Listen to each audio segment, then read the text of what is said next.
reino protista son los organismos vivos que disponen de una única célula eucarionte. Los expertos incluyen en el reino protista a organismos pluricelulares. En este sentido, la totalidad de los organismos protistas no forman parte del reino de los hongos, plantas y animales. Ellos ingieren alimentos, no tienen pared celular y se reproducen. A este reino pertenecen infinidad de seres, muy diferentes entre sí. La mayoría de ellos microscópicos.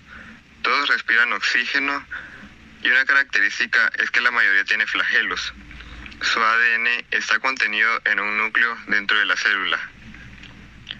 Ellos suelen vivir en medios acuosos y en los líquidos internos de los organismos superiores. Utilizan flagelos que usan como látigos para impulsarse. La reproducción es una función de vida muy variada en este reino. A continuación, se dará a conocer. Reproducción asexual. Algunos organismos se pueden reproducir de forma asexual, es decir, no intervienen las células sexuales. En este caso, una célula hija del progenitor se prepara y forma un individuo completo. La reproducción asexual resulta del proceso de división celular o mitosis. De esta división se separan las células nuevas de un solo progenitor. Existen varios tipos de reproducción asexual, de entre las cuales las características hereditarias de los descendientes son idénticas a las de su progenitor. Por división binaria. Es típica en las bacterias.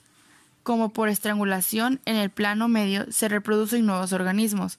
También se realiza este tipo de reproducción en ciertos protozoarios, como en el macronúcleo de la Paramecium, donde aparentemente sin ningún cambio visible en el núcleo alargado, se continge en la parte media y simultáneamente se produce la citocínesis. Por gemación. Se forman dos núcleos. Uno de ellos se desplaza hacia la membrana y forma una especie de yema que se rodea de citoplasma, formándose dos células de diferente tamaño, como en el caso de las levaduras. Por esporas. Consiste en una serie de división del núcleo que se rodea del citoplasma y forma la membrana de cada una, y al romperse la membrana de la célula original, quedan en libertad las nuevas células, llamadas esporas. Un ejemplo podría ser el plasmodium. La regeneración. Si en el cuerpo de un animal es dividido en dos o más partes, ya sea pequeña o grande, cada parte se regenera creando un solo individuo. Partenogénesis, donde el óvulo se forma sin la participación del espermatozoide, o sea, no existe fecundación. La reproducción sexual se da o se lleva a cabo cuando existe estrés medioambiental, o sea, circunstancias que requieren de capacidad de adaptación al medio. Imposible de la reproducción asexual. Se ven obligadas a intercambiar material genético. En este caso, se requieren dos células madres para que se dé un proceso de meiosis, donde cada uno formará la mitad del material genético de la célula hija, o sea, de los gametos haploides, que se unirán formando un cigoto.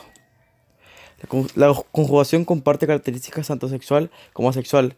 Intercambian información genética a través de un tubo especial, donde el donante inyecta ADN, el receptor, y se forma una nueva célula. A través de todo lo investigado podemos comprender que el reino protista es el reino de los primeros animales. Estos están en una modalidad muy básica según sus características. A este reino pertenecen infinidad de seres vivos. También podemos concluir que los seres vivos pueden tener distintos tipos de reproducción. Pueden tener una reproducción asexual o sexual según sea el caso de la especie.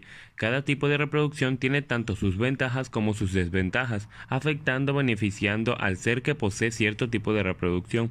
En la reproducción, tanto sexual como asexual, se dividen en dos tipos. En el caso de la reproducción asexual, se pueden encontrar la gemación, fragmentación, bipartición, esporulación, poliembrionía y partenogénesis. Y en el caso de la reproducción sexual, podemos encontrar como ejemplo la gametogénesis.